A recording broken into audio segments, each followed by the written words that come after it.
Let me show you how I box a wreath. First, let's start with the right size of wreath box that you will need.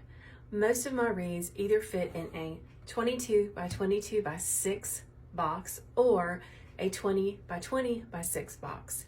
You can get those on Amazon. I have taped the bottom of my wreath box with a piece of tape going this way along the seam, and I've also taped the corners of the boxes. This will prevent your box from getting snagged during shipping. Next, I'm going to place my wreath into the box. Now remember, it should be snug, but should not crush the wreath. Next, I'm going to use an awl to poke holes on either side of the grapevines in 2 different spots to secure it to the bottom of the box.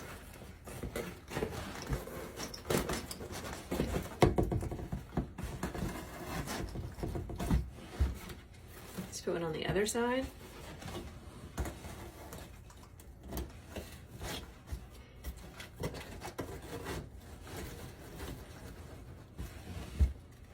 Next, you're going to run your pipe cleaners in each of the holes on the bottom in both of your spots that you are securing the wreath. The last step is to twist the pipe cleaner so that your wreath is held snug and secure in the bottom of the box.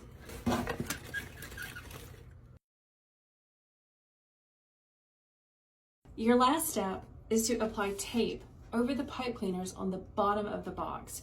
You want to make sure these are covered securely so that they don't get caught in the conveyor belts during shipping. The last thing I do to get my box ready to ship is I take the end of my tape gun and I run it across all of my seams just to make sure the tape is secure. If you have any more questions about how to ship a wreath, just let me know.